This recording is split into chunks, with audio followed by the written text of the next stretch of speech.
Exam guides में आप सभी का स्वागत है। इस वीडियो में हम आपको बताने जा रहे हैं पंचायती राज विभाग के द्वारा अंकेक्षक ऑडिटर पोस्ट के लिए जो विज्ञापन आया था बीपीएससी के द्वारा, उसके promotional scheme, nature of work और आप कितने दिन के बाद प्रमोशनल एग्जाम में अपियर हो सकते हैं, आपका नेक्स्ट प्रमोशन किस पोस्ट पे होगा। तो चलिए इस वीडियो को स्टार्ट करते हैं। आपसे रिक्वेस्ट है ये वीडियो आप पूरा देखिए। तो देखिए, ये जो कैडर रूल है बिहार पंचायती राज विभाग का अधिसूचना जो 14/2/2019 को जारी किया गया है। इसमें अंकेक्षक संवर्ग को सृजन किया गया, नया गठन किया गया, ऑडिटर सर्विस रूल को, कैडर रूल को गठन किया गया है।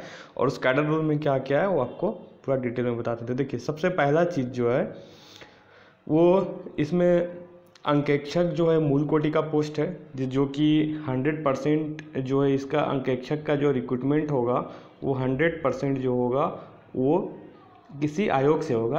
अभी बीपीएससी से इस बार निकाला गया है, बीपीएससी से हो चाहे बिहार एसएससी से हो या और किसी आयोग से हो, लेकिन 100% ये मूल कोटि का पोस्ट है, यानी ऑडिटर पोस्ट पे डायरेक्ट एंट्री है और इस पोस्ट के लिए डायरेक्ट रिक्रूटमेंट आएगा और डायरेक्ट इस पोस्ट को भरा जाएगा। उसके बाद जो है उसका नेक्स्ट प्रमोशन जो होगा, इसका जो नेक्स्ट प्रमोशन होगा वो होगा आपका वरीय अंकेक्षक अधिकारी, यानी आप सीनियर ऑडिट ऑफिसर बनेंगे, सीनियर ऑडिट ऑफिसर बनेंगे। यहाँ पे फर्स्ट प्रमोशन के बाद सीनियर ऑडिट ऑफिसर बनेंगे प्रथम प्रोन्नति के। और ये भी आपका जो पोस्ट होगा वो राजपत्रित होगा, यानी नॉन गजेटेड होगा, और इसकी नियुक्ति प्राधिकार जो है वो प्रधान सचिव है। ठीक है, तो अब इस पोस्ट का जो है ग्रेड पे जो आता है वो कितना हो सकता है। तो यहाँ पे जो अंकेक्षक ऑडिटर है इसका ग्रेड पे है आपको 2800 और जो है लेवल 5 इसका ग्रेड पे है, लेवल 5 और 2800 का ग्रेड पे है। और इसका जो है वरीय अंकेक्षक पदाधिकारी, इसका ग्रेड पे जो है, इसका ग्रेड पे 4600 रहेगा। ठीक है, एक प्रमोशन के बाद जो आपको ग्रेड पे मिलने जा रहा है उसका ग्रेड पे जो रहेगा वो रहेगा 4600 फर्स्ट प्रमोशन के बाद। इसका जो ग्रेड पे रहेगा वो रहेगा 4600, लेकिन ये पोस्ट रहेगा नॉन गजेटेड। आपको उसके बाद दूसरा प्रमोशन जो मिलेगा वो मिलेगा जिला अंकेक्षक अधिकारी पंचायती राज, जो कि राजपत्रित है, और ये पोस्ट जो है आपका हो जाएगा 4800 ग्रेड पे या 5100 ग्रेड पे भी दिया जा सकता है। इस बारे में कंफर्म नहीं है और इस कैडर रूल में भी कुछ नहीं कहा गया। 4800 का ग्रेड पे या 5100 का ग्रेड पे दिया जा सकता है। इसके लिए मैक्सिमम जो चांसेस है वो 4800 का ग्रेड पे दे के ही गजेटेड ऑफिसर बनाया जाएगा। 5100 नहीं भी दिया जा सकता है, लेकिन पॉसिबिलिटी है कि आगे करके इसको अपडेट करके 5100 भी कर दिया जा सकता है इस पोस्ट के लिए। और तीसरा प्रमोशन होके आप बनेंगे मुख्य अंकेक्षक अधिकारी, जो कि 5400 ग्रेड पे का ये पोस्ट हो जाएगा। ये 5400 ग्रेड पे का पोस्ट हो जाएगा। देखिए, बिहार में अंकेक्षक जो है, ऑडिटर जो है, मेनली 2 डिपार्टमेंट में रहता है। एक पंचायती राज में तो ये न्यू कैडर को सैंक्शन किया गया है, न्यू पोस्ट को सृजन किया गया है। इसके पहले ज़्यादातर अंकेक्षक जो है वित्त विभाग में रहते थे, तो वहाँ पे प्रमोशनल स्कीम कोई दूसरा था, यहाँ पे कुछ दूसरा है, दोनों से कंफ्यूज मत कीजिएगा।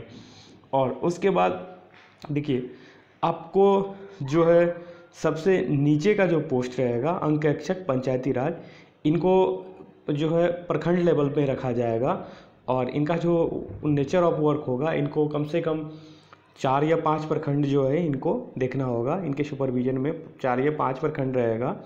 ठीक है, और उससे ऊपर का जो पोस्ट रहेगा वो वरीय अंकेक्षक अधिकारी का रहेगा, जो कि सब डिवीज़न लेवल पे 2 प्रखंड या 3 प्रखंड को ये देखे।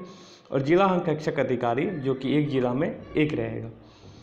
और मुख्य अंकेक्षक अधिकारी जो है ये आपका डायरेक्टोरेट, जो पटना में इसका निदेशालय बनाया गया है, वहाँ पे रहेगा। तो चलिए ठीक है, देखते हैं। यह संवर्ग अंकेक्षक निदेशालय के रूप में पंचायती राज विभाग के अधीन गठित होगा तथा पंचायती राज संस्थाओं एवं ग्राम कचहरियों के अंतरित अंकेक्षण की प्रवृत्ति होगा। अंकेक्षण निदेशालय ये अंकेक्षण निदेशालय जो बनाया गया है, जो कि पंचायती राज विभाग में पटना में होगा, जो कि पंचायती राज विभाग के नियंत्रण में होगा। इस निदेशालय का, यानी ऑडिटर डायरेक्टोरेट जो बनाया गया है, वहीं से इनका कंट्रोलिंग होगा और इसके भी जो है एक डायरेक्टर होंगे, वही कंट्रोलिंग करेंगे। और वहाँ पे जो पंचायती राज विभाग के डायरेक्टोरेट में जो पोस्ट रहेगा वो रहेगा मुख्य अंकेक्षक अधिकारी। तृतीय प्रमोशन के बाद आप वहाँ पे जाएंगे। ठीक है, ये तो हो गया। सैलरी 2800 ग्रेड पे का पोस्ट है अंकेक्षक, तो 2800 ग्रेड पे वाले का पोस्ट का जो सैलरी होता है वो बेसिक्स पे जो होता है वो होता है 29,200 आपका बेसिक सैलरी होगा। और आप डीए के हिसाब से जोड़ लें, डीए अभी तक तो 17% ही है, शेष फ्रीज है। और आपको एचआरए जो भी मिलेगा वो 8% मिलेगा। तो आप समझ सकते हैं कि आपको 36 से 37 हज़ार के रूप में पेमेंट स्टार्टिंग में मिलेगा। 37 हज़ार के आसपास का पेमेंट आपको मिलेगा। ठीक है, ये हो गया।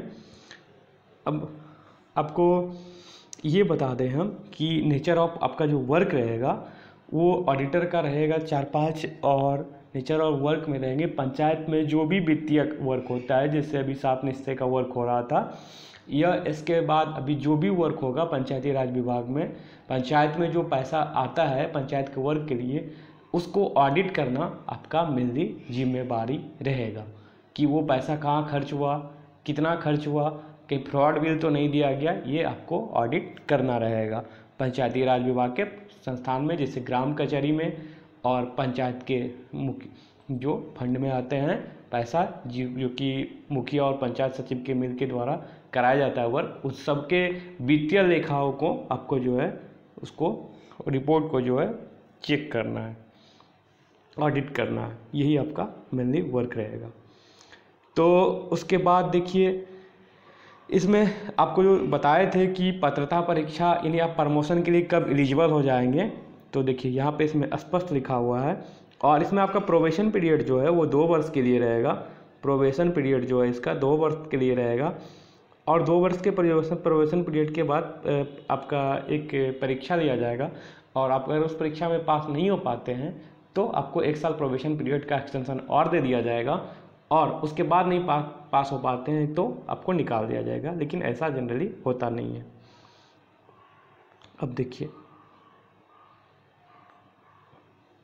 सॉरी माफ़ कीजिएगा,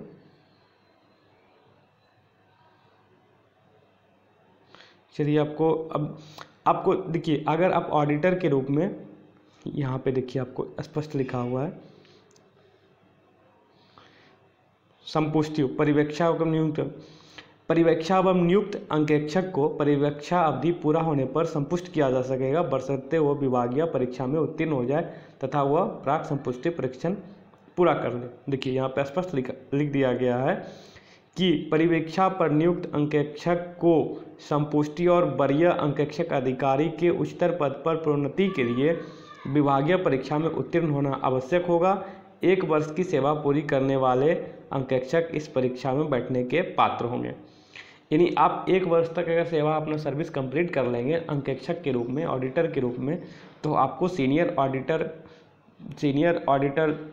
ऑडिट ऑफिसर के एग्ज़ाम में, जो कि आपका नेक्स्ट फर्स्ट प्रमोशन लेवल है, उसमें आप एग्ज़ाम में अपीयर हो सकते हैं। और एग्ज़ाम में अगर आप पास कर लेंगे तो आपको प्रमोशन दे दिया जाएगा वरीय अंकेक्षक अधिकारी, सीनियर ऑडिटर ऑफिसर के रूप में। तो ये था अंकेक्षक और ऑडिटर के प्रमोशन के बारे में। मिलते हैं फिर नेक्स्ट वीडियो में कुछ नया लेकर। आपसे रिक्वेस्ट है चैनल को सब्सक्राइब कर दीजिए।